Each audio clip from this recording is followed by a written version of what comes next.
Welcome to the Multipurpose Room, a podcast helping school organizations and school administrations achieve their goals.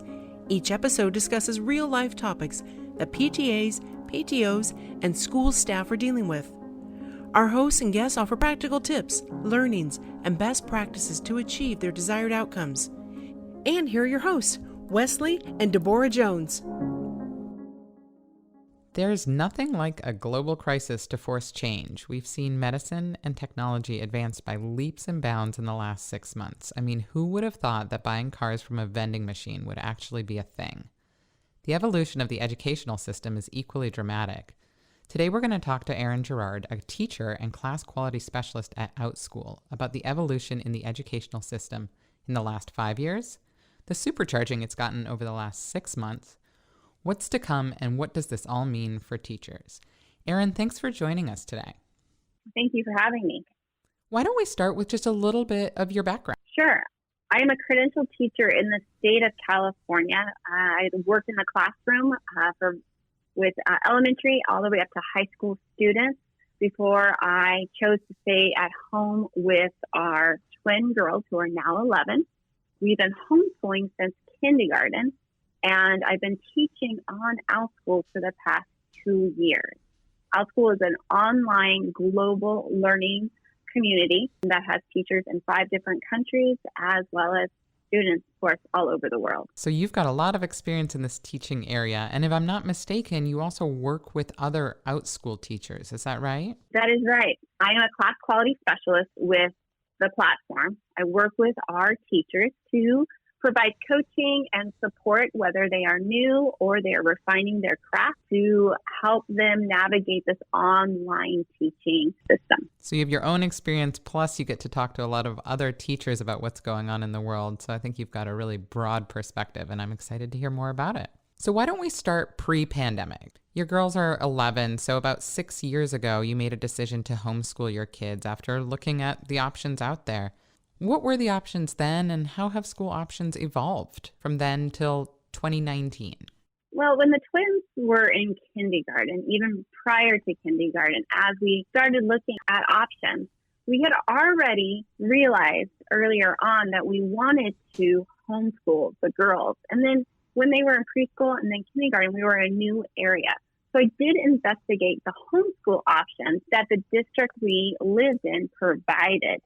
We made a choice to go with a charter school as well as a co-op to help support our girls in our education, and also to make sure that we had others around us who were homeschooling and who had the same ideas about schooling in a non-traditional way. And have those options remained constant in the last 5 or 6 years? In the last 5 to 6 years, those options have stayed, but we have seen slowly the evolution of more options, especially where we were living in the Bay Area. It seemed like there were more options to start doing things virtually, but it was very slow. There was also more activities, classes in person that we had to choose from for our girls. So homeschooling for us is not just school at home. Our girls know that the whole world is their school. And so we have really embraced that as a family.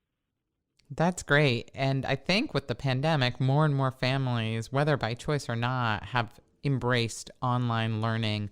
What kind of evolution have you seen in the last 6 months to the schooling options out there? Well, there has been an explosion of options in the last 6 months. Back in March, we started offering, with Outschool, teaching online for the global community. And I worked with people from all across the globe, administrators, teachers, and listening to how they were adjusting to this change. Some were trying to implement school just as you would in a traditional brick and mortar, do that virtually, where others were trying to piece together different systems, different programs to create a robust education for students to do remotely. And what do you think will continue post-pandemic into 2021? How do you think this is all going to evolve in the future? I'm excited for the future. I think prior to March, there was not a clear understanding of what homeschooling was like. And I think people, especially parents and educators, got a crash course on homeschooling. There are different beliefs and thoughts about homeschoolers, and I think people realize that homeschooling can be done in a very robust way. I think going forward, we're going to see that there's going to be a combination in your traditional schools that's going to provide virtual as well as alternatives to education instead of what we have typically known or traditionally known prior to March 2020. You've mentioned a couple of times how the online options have allowed for expansion of offerings, and I think you said your girls view the world as their school. So what are some of the pros that this evolution will bring more broadly?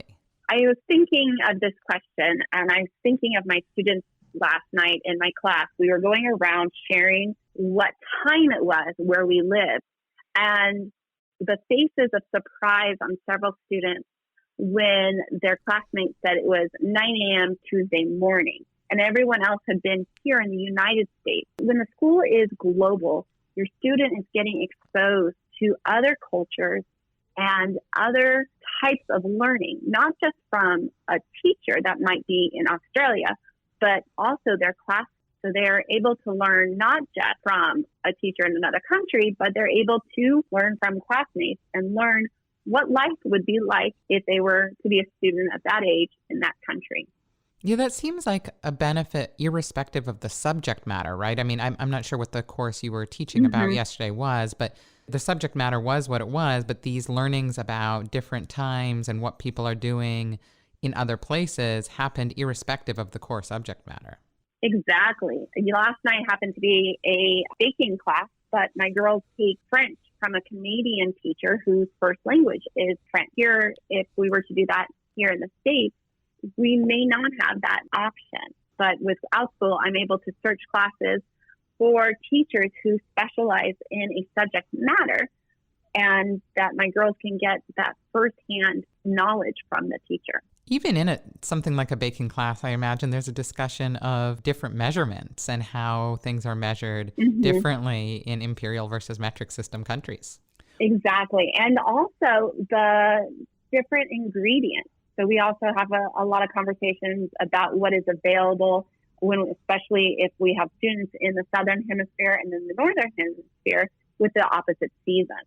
Fair point. Yeah, things are in season at different times. And I certainly know there's a lot of different tropical fruits that I don't necessarily get here. It's great exposure. Yeah, I agree. It's great exposure, and it's learning by osmosis regardless of subject matter, which is great. And teachers can weave that into their classes for the future. What about some of the cons of this kind of evolution? Some of the cons would include the rapid growth where people are trying to try a variety of things all at once. I know that in our home district, there was a lot of trial and error at the beginning as they were trying to figure out how to navigate virtual learning. I think some of the cons also are the thought process that you can do traditional brick and mortar school setting at home. And when you're schooling at home, it is different than when you are in a traditional brick and mortar educational system. So those would be a couple of the cons. And also some of the cons too with the virtual learning is how much time students do spend in front of a screen. Yeah, that can definitely be a challenge, and there's guidelines for how many hours kids should spend in front of screens, and I think doing school all day on them flies in the face of those guidelines. I know for us that when we homeschool, our schooling usually is 2 or 3 hours a day, and when you're working one-on-one, or I have the pleasure of having twins, and so we're in the same subject matters and on the same skill levels. So I only have that one grade level I'm working with. But even talking with friends who homeschool a variety of ages, they really are aware of how much they're able to get done in a shorter period of time, which then allows the child to explore other interests and explore things that they might not have been introduced to in the traditional brick and mortar educational system. Yeah, I really like this concept, and let's just dive a little bit deeper here, because I think we talked about in our last conversation, we as a family actually took the first 6 months of this year to travel the world and use the world as our school, and, did a lot of different activities to get cultural learning. And even growing up, my family was in Australia and Poland, and so we would travel a decent amount. So I was fortunate enough to see parts of the world when traveling to see family. All this travel is lessened during this pandemic time, but there are ways that the world has shrunk that we've just talked about. Can you think of some ways that teachers can purposefully integrate that going forward? In other words, we talked about some of the opportunities that were more organic in the classes, like in Outschool, but if you're picturing a teacher in a brick and mortar who doesn't necessarily have students from around the world, are there some ways to integrate that globalization into learning going forward?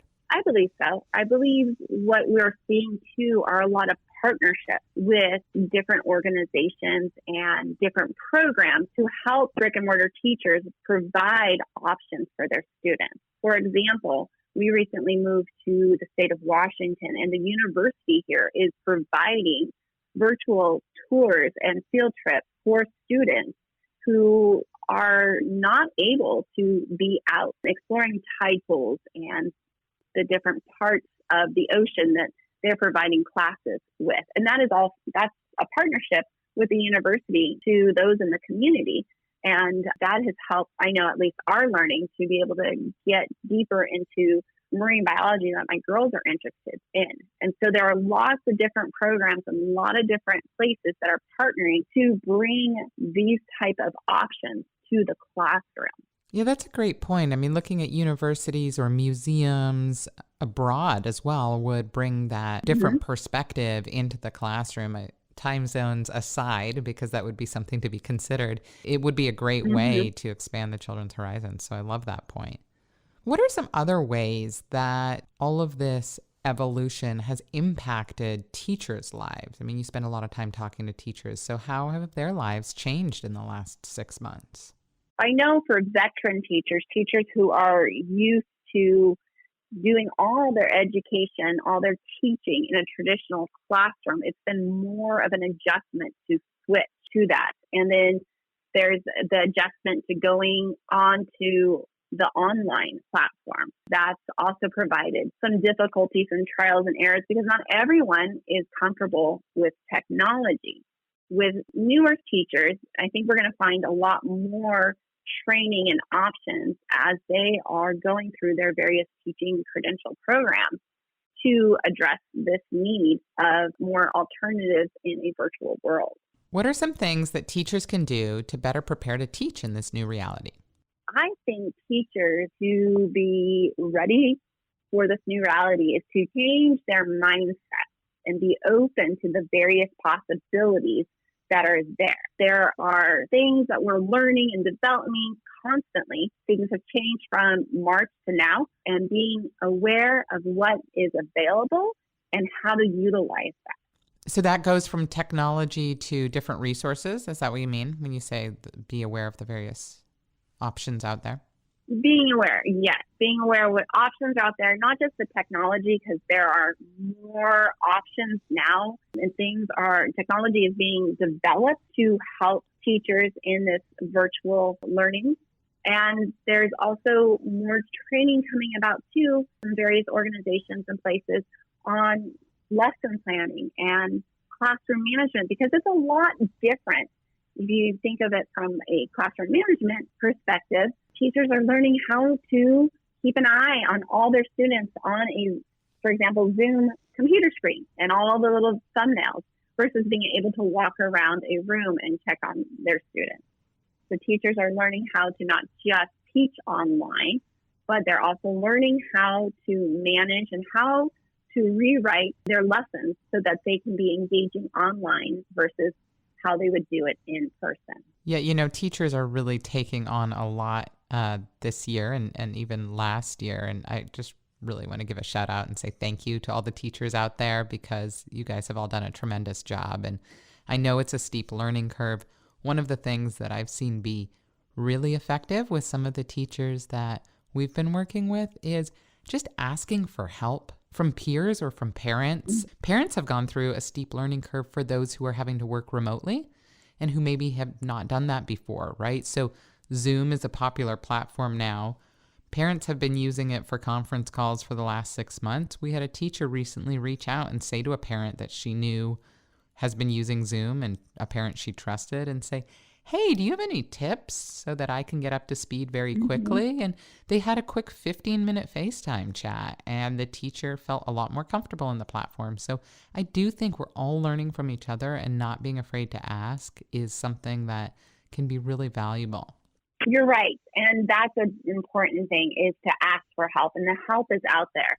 For example, with Zoom, they've provided even more training on their website, and Outschool did have a partnership with Zoom to provide training for teachers on how to teach online. So there are resources out there, and asking for help using the talent of the parents, as you mentioned, and their community is a great way for teachers to navigate this new world of education. What about the brick and mortar schools out there? Is there anything that they should be doing to prepare for the evolution of school beyond this year? I think schools are being aware of all the options that are available. I think what's happening is, as you keep using the word evolution, education, I think, is going through a major growth spurt right now, and more is being available. And brick and mortar classrooms are going to see more integration of these different technologies and these different options. Yeah, I think that's right. Our school, I have children similar in age to yours, and one of the things that our school does is a program called Magic, where it's a roughly 6-week program that features 6 different countries, and each classroom is converted into a different country, and the children get together in multi-age groups and go around and visit the different countries and spend a day in each. And, as I was contemplating this program, what a great opportunity to actually engage a sister school from another country in that program, right? Instead, what we've done in the past is have the parents research it and do a presentation. And many of the parents have some experience in those countries, if not have grown up in those countries. So that's a benefit. But now in this new world where technology will be more integrated into classrooms, we hope there's an opportunity to talk live to a class in France or a class in China, maybe do a pen pal exchange or a webinar exchange. Or I just see these programs being able to go through a similar growth spurt. I like your terminology there, and really take them to the next level. You're right. I think this is just our opportunity in education to grow and to see that the possibilities are really endless that we can do. And one of the things that I think schools are realizing too, I know we talked before about leveling the playing field and how can this work. And I think more and more attention is being shown what areas need that sort of help, and districts coming together with partnerships within the community to provide things like hotspots and Chromebooks to students who may not have been able to have that on their own. And so there's been a lot more partnerships that I've seen. Outschool has developed our nonprofit where we provide funding for students to be able to take classes. There are other places that are offering their programs for free. I think that's a really, really important point. The discrepancy in resources can be heightened during times like this, but I think relying on companies who have made donations, relying on ensuring that the funding is being applied to the right schools, not necessarily peanut buttered across all schools, but really consideration given to what schools are more in need. To your point, online schools like Outschool providing some resources to try and level the playing field. I think all of that is really important. I think it's something we need to pay attention to going forward as well, to make sure that we don't exacerbate any discrepancies in how schools are funded and what resources are allocated to schools. This has been a fascinating and somewhat unexpected evolution or growth spurt of the educational system. So it's been a fascinating and somewhat unexpected evolution of the educational system. At least the speed and manner of the evolution wasn't expected. So if I'm talking to future Erin in 2025 and you're looking back, what's the biggest change that you would look at and say, but for the pandemic, we wouldn't be doing X?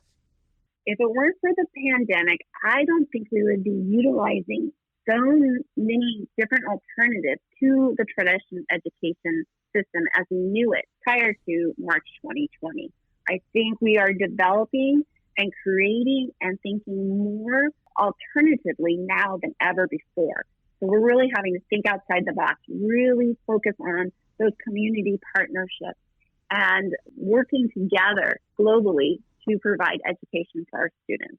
So I think it's going to be seeing all these different partnerships and different ways to shorten that educational gap because of the pandemic. And what a great way for our young children to learn collaboration skills, globally. I mean, business is more and more global, and yet there's still technology road bumps a lot of time in business in connecting.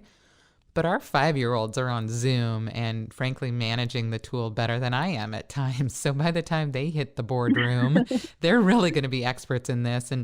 But for the pandemic, they wouldn't have had that crash course either and gained those skills. So it's kind of neat as well. Exactly. And I think it's been hard. It's been difficult. We've all been learning together in this, but I think it's going to strengthen us and strengthen the educational system as we are providing broader opportunities for our students, and we're having to think creatively, and we are having to form those partnerships. I couldn't agree with you more. I wanted to really thank you for your perspective about the evolution of the educational system. We had some great conversation about the growth spurt that we've gone through with the pandemic, and maybe I'll come back to you in 2025 and we can talk about whether what we discussed today came to fruition. I wanted to see, is there anything else you wanted to make sure that we touched on?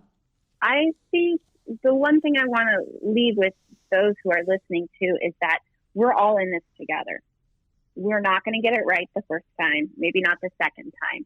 So be gracious with yourself. Schooling at home is something that most people are not used to, and schools may not be used to. And they're trying their best, just as the parents and the students are trying their best to adapt to this new world, this new educational progression that we are seeing. And so just be patient with yourself and know that it's okay not to feel like you're getting it right the first or second or 10th time. That it's going to take trial and error to see what is going to work, because every family does come from a different situation. Every district is going to be different.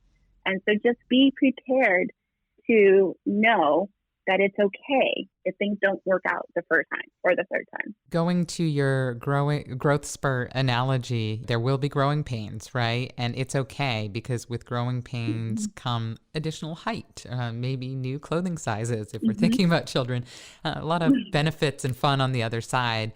But there are those pains, and so I think your point's a good one. Be gentle with yourselves during that time, and know that coming out the other end, there are good things waiting. Thanks so much, Erin. You're welcome. Thank you. This show has been brought to you by K-12 Clothing. K-12 Clothing is a PTA dad-created business focused on providing high-quality school apparel while increasing access to educational resources through fundraising in schools.